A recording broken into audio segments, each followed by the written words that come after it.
Hi everyone. Welcome back to Aruna memories. నేను వరలక్ష్మి వ్రతానికొచ్చేసి ప్రసాదాలు చేశానని ఆల్రెడీ నేను ముందు వీడియోలో చెప్పాను కదండీ! ఆ ప్రసాదాలయితే నేను ఇలా 2 చప్పున నేను అప్‌లోడ్ చేస్తాను. నేను చేసిన విధంగా ఒక్కసారి గాని మీరు చేసుకుంటే చాలా ఈజీగా, పర్ఫెక్ట్‌గా అనేదొస్తదండి. ముందుగా అయితే బూరెలు ఎలా ప్రిపేర్ చేయాలో చూద్దాము. బూరెలకొచ్చేసి ఒక గ్లాసు మినపప్పు నేను నైటే నానబెట్టి పెట్టుకున్నాననమాట.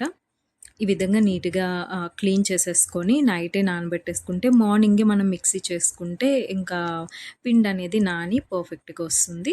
అలానే మార్నింగ్ లేచిన తర్వాత అదే గ్లాస్‌తో ఒక గ్లాసు శనగపప్పుని కూడా నానబెట్టి ఒక హాఫ్ అన్ అవర్, 1 అవర్ మనం పక్కన పెట్టేసుకుంటే అది చక్కగా అయితే నానిపోతుంది. అది నానిన తర్వాత ఈలోపు మధ్యలో మనం వేరే వర్క్ ఉంటే చక్కగా చేసేసుకోవచ్చండి.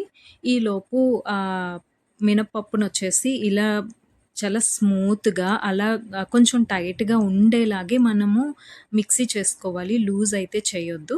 అలానే అదే పిండిలో వచ్చేసి ఆ గ్లాస్‌తోని ఒక గ్లాస్ ఇడ్లీ రవ్వనైతే నీట్‌గా కడిగేసేసి రుబ్బులో వేసుకుందామండి.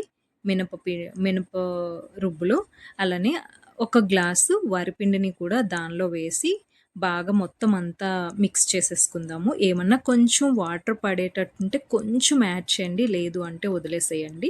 అలానే అదే పిండిలో కొంచెం బెల్లం గానీ, షుగర్ గానీ, అలానే కొంచెం టేస్ట్‌కి తగ్గట్టుగా సాల్ట్‌ని కూడా మనం వేసేసుకొని, ఈ పిండినైతే 1 అవర్ పక్కన రెస్ట్ పెట్టేద్దామండి.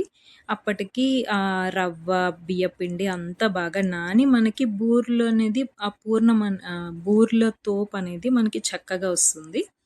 ఈలోపు శనగపప్పొచ్చేసి జస్ట్ అది పప్పు కాస్త మునిగేంత వరకు వాటర్ వేసేసుకొని, ఒక 3 విజిల్స్ వరకు మనం విజిల్స్ పెట్టేసుకోవాలి. పప్పుని అలా ఉడికించుకున్న తర్వాత, అదే గ్లాస్‌తో బెల్లం తీసుకుందామండి. బెల్లం కాస్త మెల్ట్ అయిన తర్వాత, ఈలోపు పప్పుని కాస్త స్మాష్ చేసేసుకొని, బెల్లం కరిగాక పప్పుని దానిలో ట్రాన్స్‌ఫర్ చేసుకుందాము. ఈ విధంగా కాస్త లూజ్‌గా ఉన్నా అది మనకు కుక్ అయ్యే కొద్దీ అది గట్టిగా అయిపోతదనమాట. నేను ఇంకా టేస్ట్ బావుంటుంది కదా! కొబ్బరి తురుము ఏస్తే అందుకని చెప్పేసి ఒక 3 స్పూన్స్ వరకైతే కొబ్బరి తురుముని దానిలో వేశానండి. టేస్ట్ అయితే చాలా బావుంటుంది.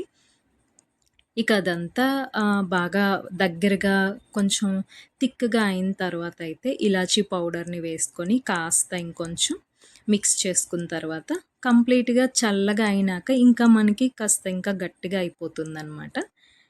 ఇక మనకి కావాల్సిన సైజులో అయితే మనము పూర్ణాన్నొచ్చేసి బాల్స్‌లాగా చేసేసుకోవాలండి.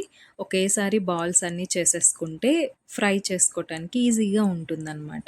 ఈ విధంగా బాల్స్ చేసుకున్న తర్వాత పిండంతా ఒకసారి బాగా మిక్స్ చేసుకోవాలండి.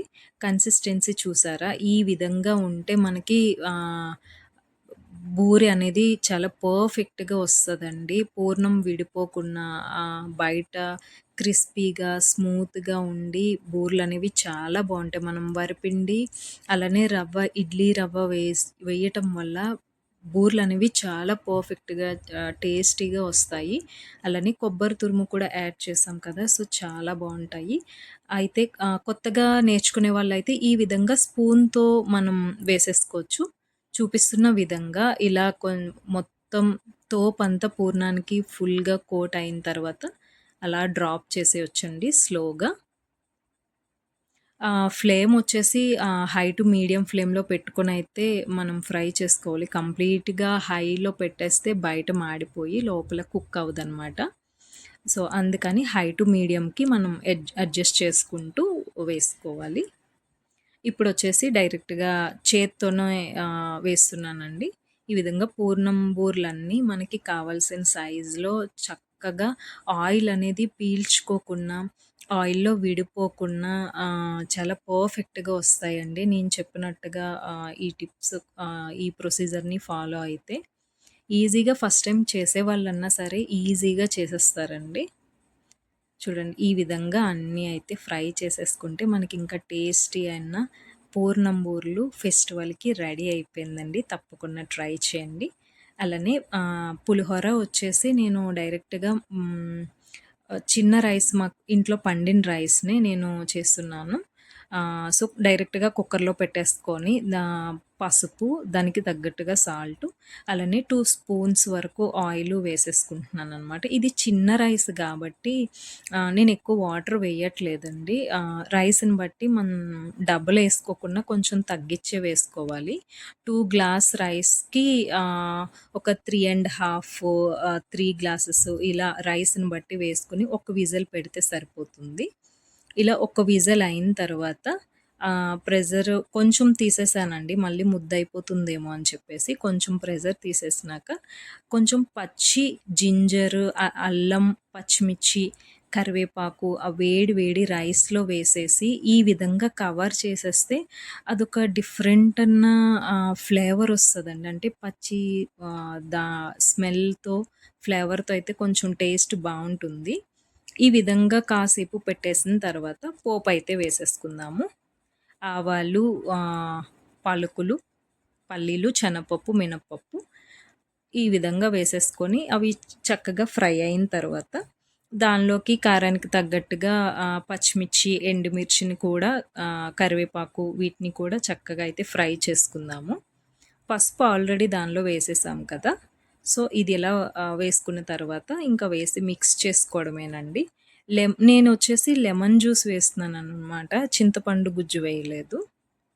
పోపు మిక్స్ చేశాక లెమన్ మనకి పులుపుకి తగ్గట్టుగా లెమన్‌ని వేసేసుకొని అంతా బాగా మిక్స్ చేసేసుకుంటే మనకింకా మంచిగా పులిహోర అనేది తయారైపోతుందండి. ఈ విధంగా ఈజీగా మనం ప్రసాదాలనైతే ఈ విధంగా ప్రిపేర్ చేసేసుకోవచ్చు.